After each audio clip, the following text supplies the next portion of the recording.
so we can put this onto the YouTube page once we've finished. So today, update number two.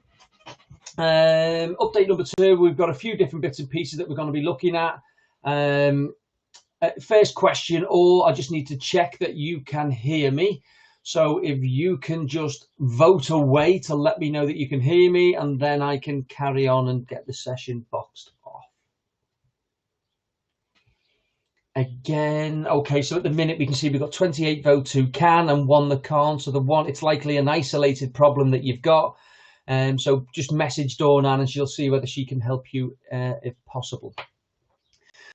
Okay, so there's more votes coming in, but in general, it looks like we can be heard. So that is lovely, jubbly. Thank you very, very much for that. So weekly update, like we say, is going to try and be in two forms. It's guidance, interpretation, and best practice. Today's session will be a hell of a lot quicker because some of the guidelines that the NGBs have put together isn't really adding to what we've done already, which I'll explain as we go through it. The map, again, has been updated. So anything that's been updated from this week has now been put into the map. So we'll drop a link in at the end and you can get all of that. You can get the full list of, obviously, you'll be able to get the map. You'll be able to get the Excel document that's been updated as well. And then all the various different documents that I'm going to show you throughout the session are also going to be, I think there's 8 uploads altogether once we've done that. So in terms of this, so the guidance and interpretation, we're going to be talking through elite sports.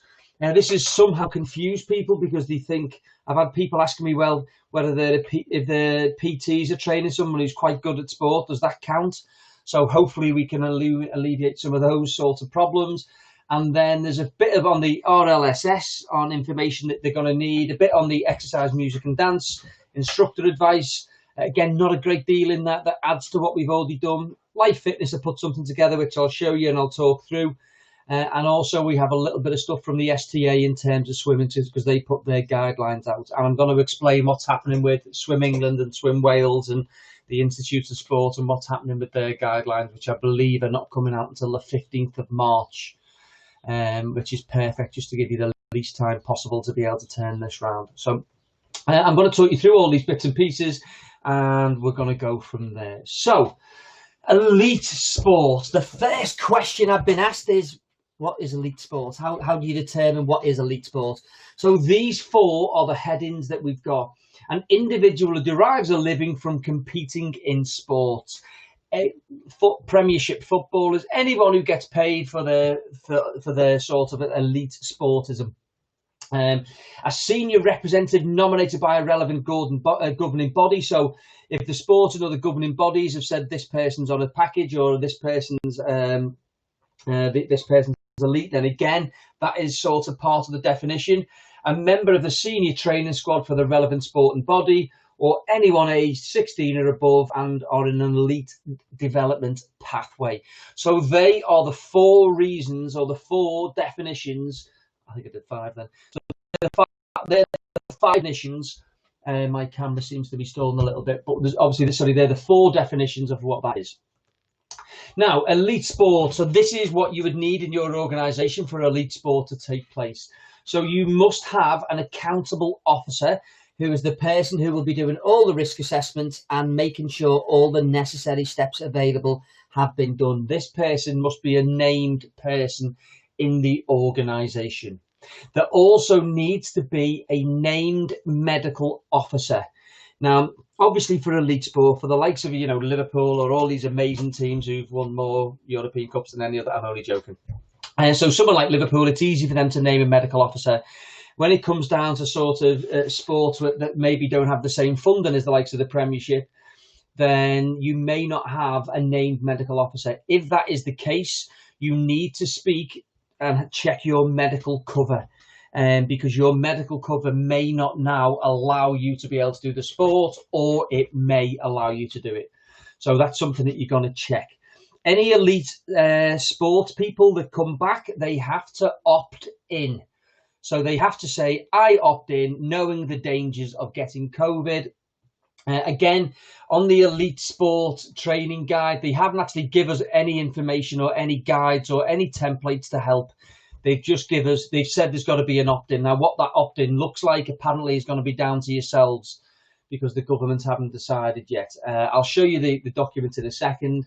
Now, we also know that social distancing needs to take place where possible. Now, obviously, if you're doing this in a contact sport, or if you're doing this in the likes of football, where there may need to be tackles, etc. Now, what they're basically saying is that you need to put a risk mitigation plan together. So this is how are you sort of trying to prevent these challenges from happening unless they need to as part of the training process. So social distancing still needs to happen where possible, and where it's not going to happen, you need to have a risk mitigation plan in place. Again, they kindly haven't given us any details on what that would look like either. I've gone onto Google to have a look at some blank ones, and it looks like it's something very, very generic that we can put together. Screening needs to be in place, so you can see with the Premier League footballers, they're going to be getting tested twice a week, but some sort of screening needs to take place, whether that's thermometer. I think they're the only two guides, is the actual testing or going down the thermometer route of things. Again, any space that you use, you need to try and find out what the maximum capacities would be for all that space. Because obviously, even if it's football, you're not going to go back to an 11 versus 11 game. You're going to sort of start off with training, and it's about looking at the areas that you're going to use and the maximum capacities that you'll have within those areas. I've seen a really, really good drill last week by Liverpool, which was where they had 2 sets of mannequins and 2 sets of people in different zones.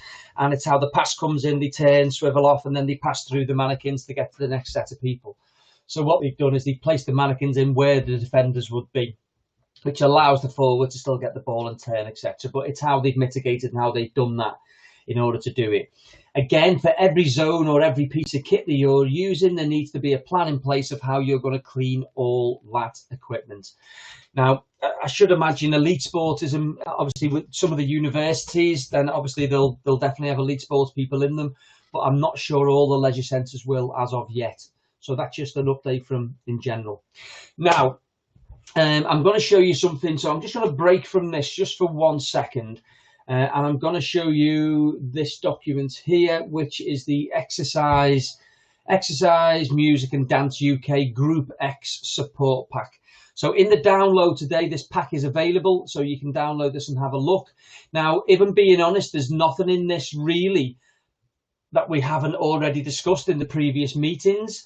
So it goes here like venues remaining open, going closed. It then looks at online classes, class content, equipment, queuing.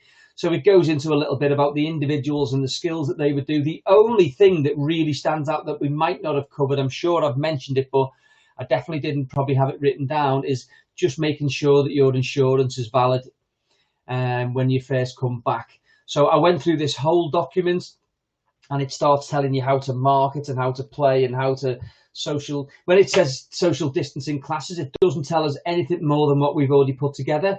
So stay 2 meters apart, 10-minute gap in between classes. It doesn't actually give you any advice of how to do it.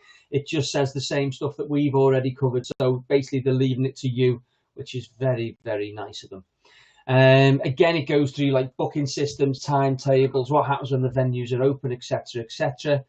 But in general, there's nothing new in there. There's a handy little instructor checklist in the background, but really the only thing that we haven't covered is the insurance side of things, and maybe a little tiny bit on PRS and PPL. So if you are doing stuff online, you've still got to follow those rules. But in general, yeah, that's pretty much it.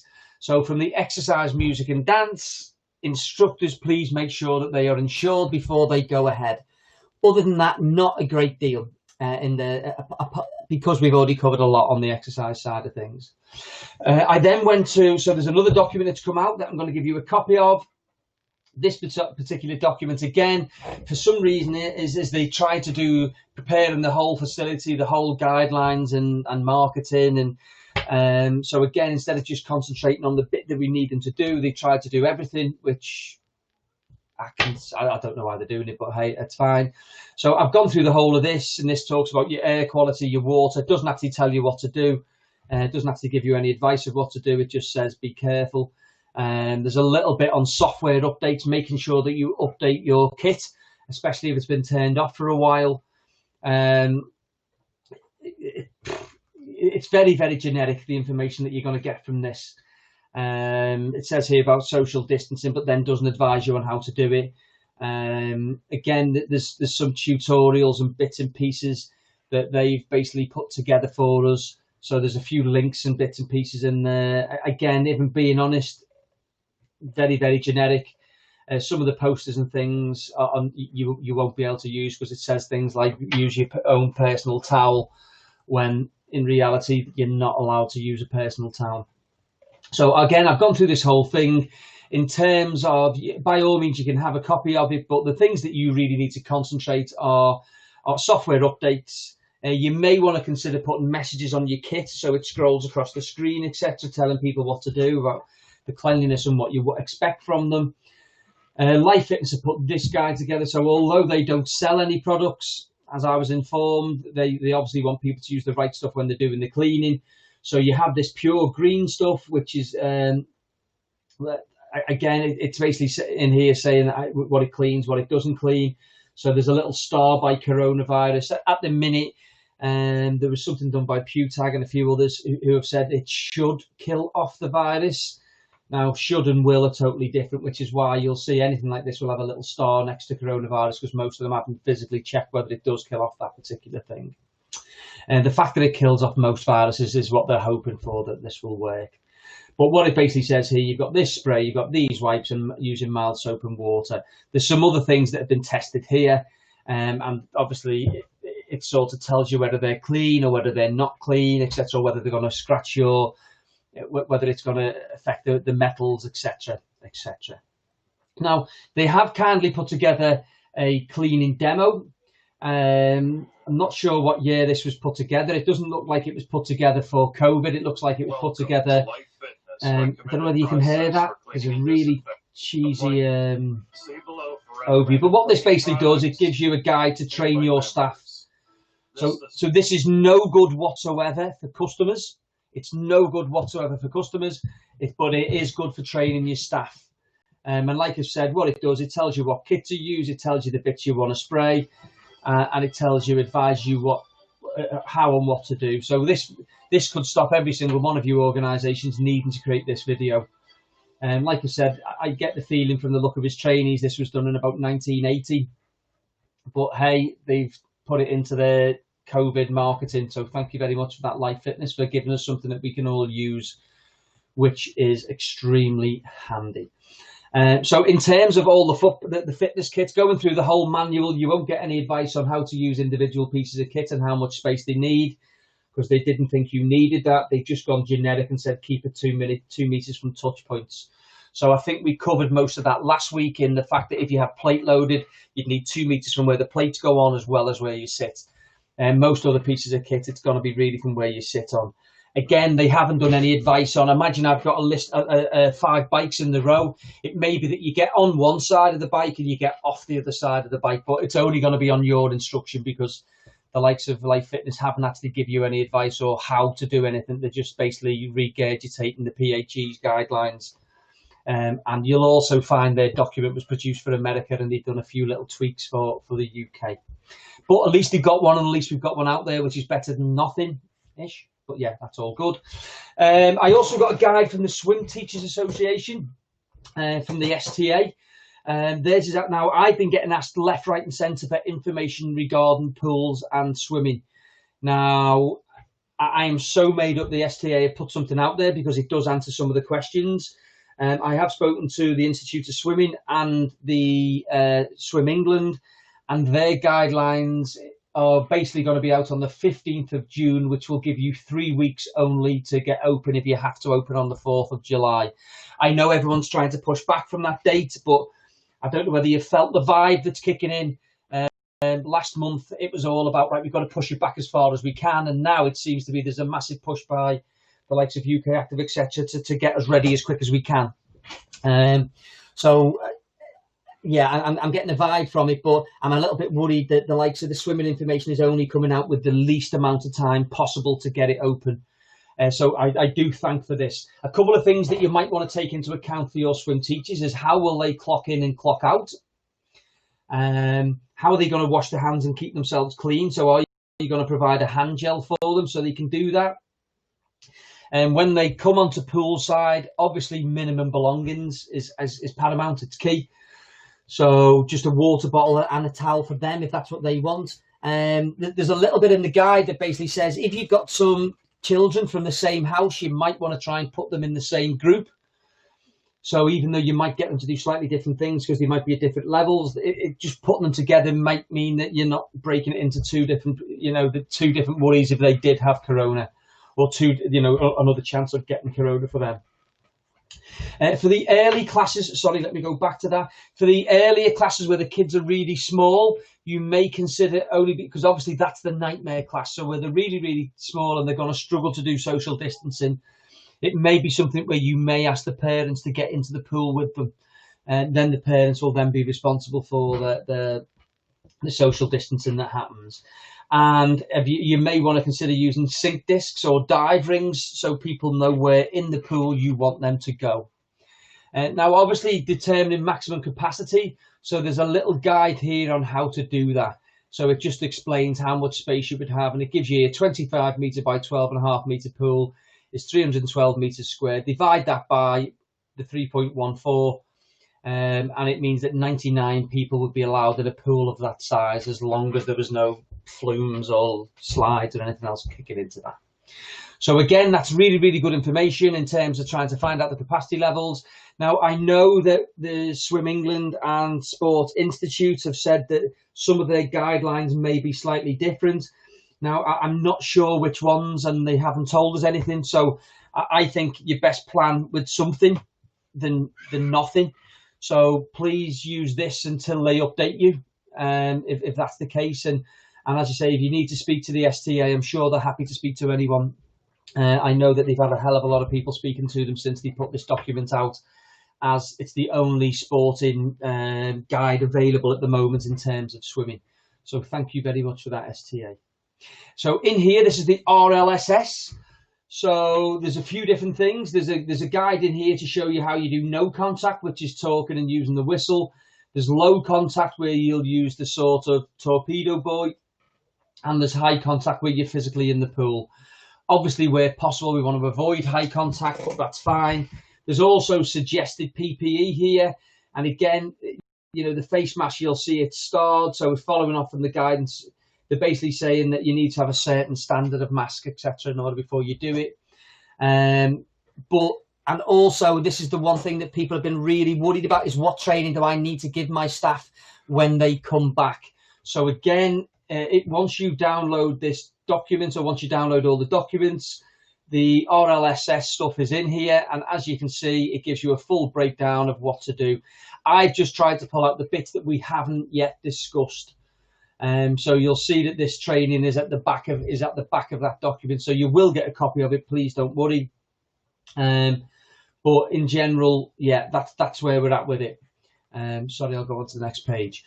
So yes, you need to be able to swim 100 meters on front and back, tread water. So this is the training that they're going to need to do. And where it says COVID CPR guidance must be followed, that means that in their guidance, it's slightly followed. Now, I've gone through these, and it doesn't really say it's going to change.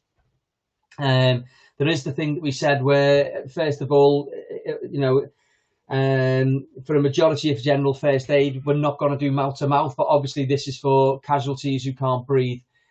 So therefore, you would need to use the masks in order to do that. Now, when you are using rescue breaths, you have to use PPE, which you would have prior to this. So again, theoretically, nothing's changed, but that's where we're at. And for things like torpedo buoys, or things that the lifeguards are going to need to touch, some people are allocating a torpedo buoy to that individual for that shift, and it's their responsibility to clean it at the end, ready for the next day where it gets distributed again. If you don't have enough pull buoys, torpedo buoys, what they're saying is that you can put it next to the station that they're going to stand on, so no one would touch it until they need it. So that's either putting it on a wall or putting it against the chair or whatever it is that within your particular building. So in general, they're the only real changes that have come in from that. this week, that is all our updates. So what we've basically got is we've got, like I was saying before, we've got this. We're getting really flimsy updates. So I'm now going to go to the Q&A and see what we've got from there. And if anyone can give me some information, then I'll try and answer as many as I can. Dornan, are you back in the room? I'm here. So right at the beginning of the presentation, we had Natalie Craig asking, on your topic of elite clubs and sports as such. So what Natalie was asking is, do professional club squads constitute a relevant sporting body? Sorry, what did the... Sorry, is it breaking up? Do professional... No, I can hear you now. It's fine for that. So do professionals... Club squads... What did you mean by, so like the British team? It seems to be. So what Natalie goes on to say further on is that basically she's got, if a venue is not normally an elite training venue but are being asked to open for additional professional club training, where does that fit in terms of all this guidance? So I think this is the thing where a lot of what's been put out is sort of open to interpretation. It is, and it's so bad at it as well. It's like they're giving you as much information as they can without actually telling you what to do. So basically, if any of these 4 lots of people will be coming into your organisation because they've now been asked, then yes, I suggest that you're going to need to go through this. I've tried to pull the bits out that said before, you need to have a medical officer, you need to have someone accountable, you need to ensure that, prior to resumption of training, all athletes are engaged in training are formally appraised. And so you can see there's a hell of a lot of points in here. I just tried to pull out the bits that are going to be valid for most people. So what I'll do, Dornan, is I'll drop this now into the link, and hopefully that then gives Natalie her sort of the information that she needs. Yeah, so Natalie just came back and just said, like, an example would be like a rugby league club would fall into that sort of definition as such on that one. Just on with reference to the pool, so Stuart Bigger from Dumfries, thanks Stuart. What he's saying there is, like, obviously appreciate that the swimming guide's obviously still to come, but is it the case that they could be missing the point, because 3 meters squared isn't actually the issue. Now what Stuart's bringing in is, as depending on the depth of the water, the ratio is higher. So the issue is when they swim. So he gives the example, our centre has 8 lanes with social distancing, means 8 swimmers max, or am I missing something, he's asking? No, he's probably right. Now the only way you would get more, if you're trying to use a lane per person, then that's where you're going to struggle. Now some people, stewards, have got 2 lanes where you swim down one, you go under the other and then come back. That way, people are not going to be passing each other within the lane, but you will be able to get more than 2 swimmers in that lane now. So it's all about this is the type of advice that I was hoping there was going to come out from Swim England and the Institute of Sport. The STA have brought something out, but it doesn't cover that. It just basically says you need to social distance. It doesn't actually give us advice or ways on how to do it. I think what you need to do, Stuart, is you need to get into the pool and you need to have a look at how many you would feasibly be allowed to have then. You're right, for some reason, the depth does get taken into account. It's got to be on surface, the water surface area in my eyes. But as I say, the guidance from STA at the minute doesn't. And if you can afford to wait for another 2 and a bit weeks to get the information about swimming, then fine. Personally, I'd be making plans now. And if I have to tweak them afterwards, once the guidelines come out, then so be it. I'm sure they must have answers to some of these questions. And one of my annoyances in doing this whole process is this. It's that a lot of organisations probably have 95% of the information they want to give you, but they're not giving you anything just in case it gets updated or it changes. I'm a big fan, like these sessions are, is that we update you and tell you everything we know. And as it changes, we tell you the new changes. But unfortunately, the NGBs are not in that train of thought at the moment. So, yeah, that's a bit of a pain. Okay, just a useful thing there, Natalie. Thanks for dropping that into the chat. Swim England will be producing the calculator needed for this question. There are various rules that vary from programme to programme. So, Natalie, thanks for adding that in. Craig, couple more questions then. A membership query in from Craig now. What we've got here, with limited numbers in all areas, plus some facilities not being offered on initial opening back up again, such as like health suites in some classes, has there been any industry discussions around membership fees and discounting fees to support limited access for members, possibly on a phased basis as restrictions are lifted? So more of a membership query, Craig. Okay, sorry, I'm trying to read them, but as the questions come in, it hoops them out a little bit. So with limited numbers, so what they're basically saying, with them not opening properly, can they charge full? Is that what they're saying? Yeah, so do you know what, is Craig there? Can we let me see if I can find Craig on here, and I'll try and open him up. He's there. Yep, he's on screen. Yep. Yeah, Craig, I'm going to allow you to talk. It'll probably kick in a second. If you're okay with this, if you can just ask the question what you mean, just so I understand. So Craig, you should be able to speak now. Sorry, Craig, I've just clicked on the link. I don't know if you can hear me, but I lost your voice then. Yeah, I've got you. Can you hear me? Yeah, got you. Great. Yeah, the quiz, exactly as you said. Are we looking to go and charge, as we can open up again, we charge full, but members can't have full access? Or is there any discussions in the industry that says we're going to discount memberships because we can't give every member the access they used to have? I've covered this a couple of times. I'll just take you off now, Craig, if that's okay, so I don't get the chat back. Now, this has been covered on quite a few of the seminars that we've done. I've gone through the ethical way, and the financial best way. So the financial best way is to have a plan of how to deal with the people who come up and query you. So if I've got 1,000 members and 200 people come up and complain, then we give 200 people a discount. That is much better than giving 1,000 people a discount in terms of the finance. So, but I also understand that you are there for the community and you don't want to rip people off. I think the way that you're probably best doing it is by phasing certain memberships back in first. So in order to limit the numbers, you may pick your 100 customers who've been with you for the longest first, and that might be the first phase that come back, and we charge them everything.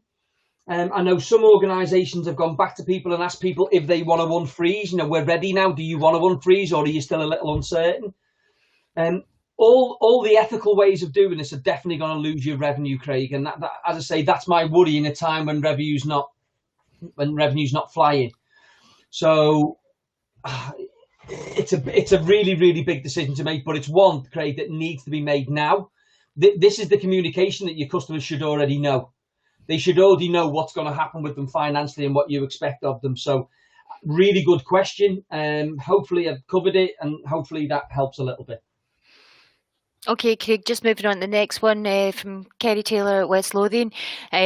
She's still looking for a bit more clarity. Can I please double check the guidance for group exercise? Is it 2 meters or 3 meters per attendee? Fully understand that this may be discipline dependent. Getting bandied round. So you have to be 2 meters away from anyone else, and it's 3 meters squared, which is the space that you would need. So if I have if I have 1.5 meters from me this side, then that means the other person will have 1.5 meters from them.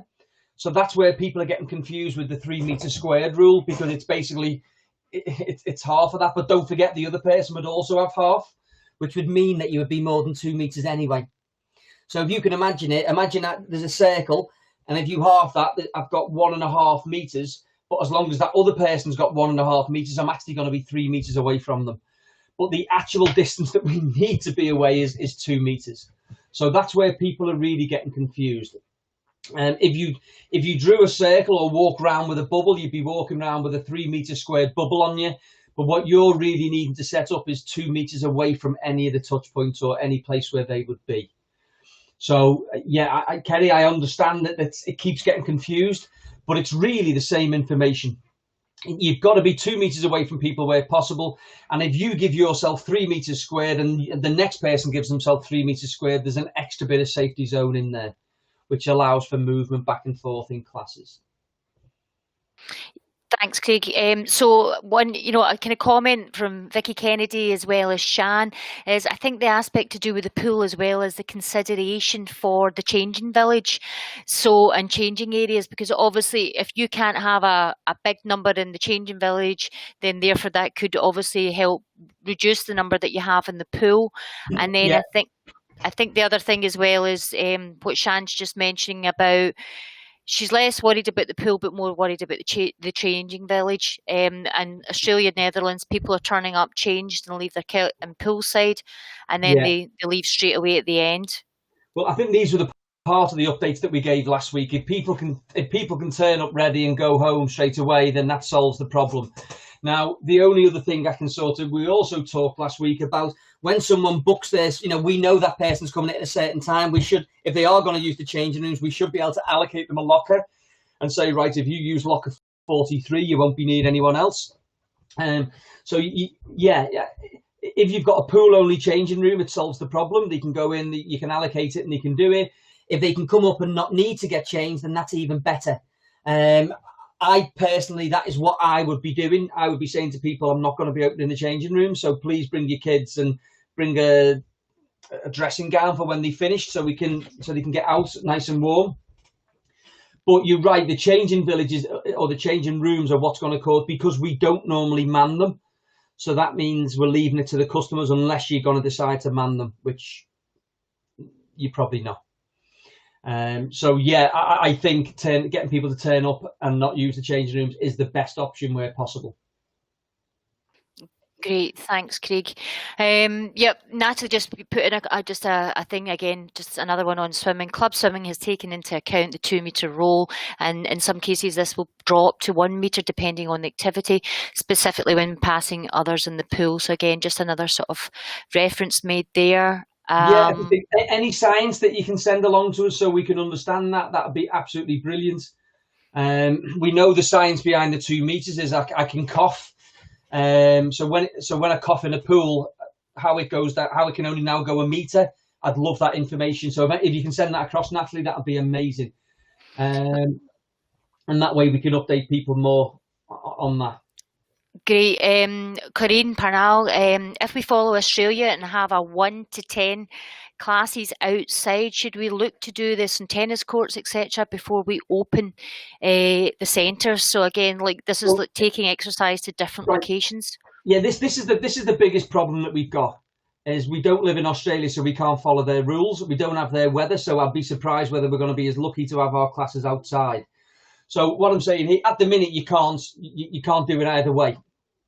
You can have an individual one-to-one outside if you're in England, and you could do that on a tennis court if you wanted. But in terms of classes, as and when the classes come, if you can create social distance and space and do it outside, it's exactly what we said last week. It's about any green space or any other space that you've got to try and keep your class numbers up. You've got to try and use it. But it's very hard. There's loads of stuff coming in from Australia and New Zealand and all these other places that have opened, and they're not on the same guidelines as us. So it's sort of pointless. It's like measuring apples with pears.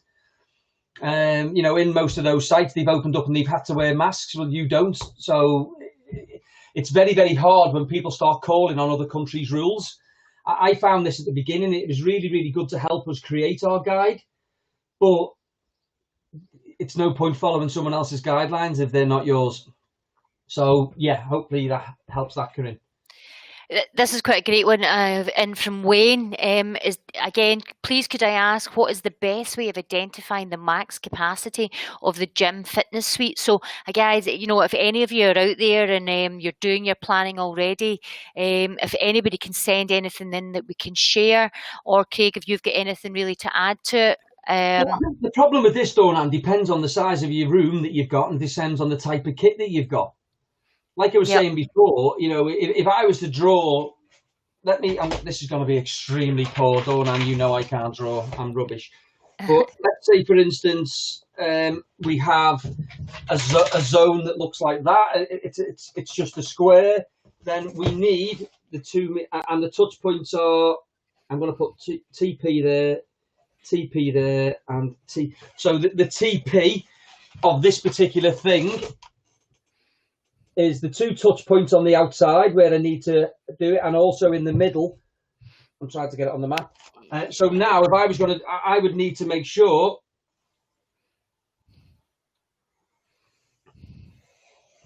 So the zone would end up looking something like that for that piece of kit, because you'd have to keep the 2 meter around all the touch points because it's plate loaded or whatever it may be. So with the kit, this is why I really struggled at the beginning, because it depends on the room that you're in, and it depends on the kit that you have. Some kits bigger than others, and some loads differently. So this is where you've got to get into your gym, and you have to do it personally. There's no other way of doing it. And there's definitely not, from what I can see, I've just seen a whole manual put out by Lifefitness, and it doesn't even scratch the surface to answer any of these questions for you. So unfortunately, that's one where you're going to have to get into your space. You have to be 2 meter from every touch point. And it is only one per time that are doing it. So thank you very much for that question, Wayne. And it does make sense, mate. Yeah, apologies. Sorry, Neil, I know you put that question in. Yeah, this was one, again, whilst the spatial distancing guidelines that need to be applied per person are pretty clear, is there any guidance around implementing a total building capacity for how many users can be in the facility at a given time? Is there anything been done on that at all? Any guidelines, any templates? It's got to be personal again. And the reason being is that, let's say, for instance, I've got 1,500 meters squared in my gym. Well, if I've also got a shed load of kit in there, then that takes away some of that space that is now freely available. I've seen two figures bandied about. One of them was 10 meters squared per building, and one of them was 15 meters squared. But I don't know the science behind it, Dornan, so I'm not sure who's plucked that out the sky and where it came from. So as hard as it is, I can't answer that question. Because again, imagine if I walk in and are they counting the meter squared takes into the I can stand here, but I can't stand 40 meters up, but that's space that's now still getting counted. It's it's all individual building and individual rooms, unfortunately. So sorry. No problem at all. Shan just popped a comment in as well. The 2 meter thing might be changing though, as Bojo asked Chief Medical Officer to review in line with the WHO recommendations in Europe. They're spacing at 1.5 meters. So that was just a comment that's came in. I think Dornan, that was based on the one. So what that means is that I have 1.5 meters space, and so do you. So that's now 3 meters of space. I know Boris doesn't understand it properly because of the way he is, but that's what they're saying. And it's not like we cough more or our coughs can go further. We know that a cough or a sneeze can travel more than 2 meters. So the likelihood of this coming down, I'd create your rules around 2 meters. I really would, because that's what all of retail have had to do. And Boris pretending he's going to get this changed, I don't think he's going to. Okay, one in from Simon on the sort of lifeguard qualifications. So with lifeguard qualifications possibly expiring during the lockdown, is the RLSS allowing an extension, or will people be expected to sit the whole course again before they can go on poolside? I believe it's in the manual, and they need to do that guide, the training guide that I showed before. So as long as they will not be able to go back until this guide has been completed. So this is the RLSS UK Life Return to Work Competitive Assessment. So until this has been done, they will not be able to go back. That's great. Does that answer it? Yeah. Yep. I mean, Simon, if you've got any more questions or need any more clarification, please just drop something into the Q&A. Natalie Craig's just came back and just said Matrix Fitness have also produced a facility opening guide. So again, Natalie, if that can be shared, that would be awesome. Yeah, if you can get it across to me, I'll have a look at it. I should imagine like the one in Lifefitness is, and we only got 2 points to come away from it, a video and what cleaning to use. So on the whole manual they put together, that's all we've really gleaned from it, apart from what we already knew. So, if the Matrix one's any better, I'm happy to update on that next week if there's anything on it. But What I've quickly found is a lot of these things are not science-based. It's someone who's not furloughed, who's putting it together, who might not quite know what is correct. But please send it across. Please get hold of it, and I'll have a look at it and go through it with you. Okay, just on the RLSS, Shan's just came back in saying that they are actually extending the deadlines for requalifying, and she thinks it's about 3 months. But again, if you refer to your contact at the RLSS, or even just check online, check the websites just to get that sort of latest information. Oh, sorry, do you know what? I totally get the question now. So what they were saying is that if mine ran out, say this month, then you'd get like a 3 month leeway. Okay, yeah. The training would still need to be up to scratch, but I totally get that question now. Yeah, that's right. Okay, that's fine.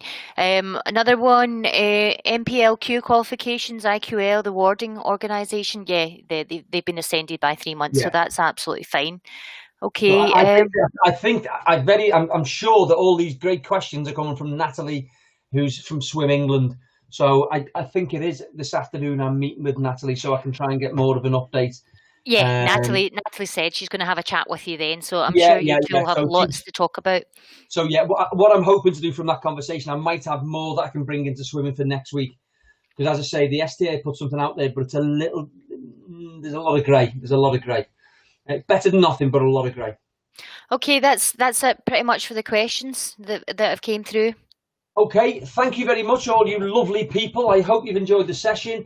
You will get an email in about 20 minutes or so, which will have a link to this video. It'll have the links on, etc. Dawn, I don't know whether you dropped the links into the presentation. No, I'll get all that through in an email sort of thing to you just now, sort of thing, before we stop the recording. If anyone's left, there's my little end of session little voter I've just put on the screen. So was this okay? I think the idea behind it, I just want to find out whether people still want me to keep doing these. I'm happy to do them. Obviously, you're all aware that I'm not getting paid or anything, but I'm still happy to do it all. But it's just as long as people want it. I don't want to start doing it just for the sake of me doing it.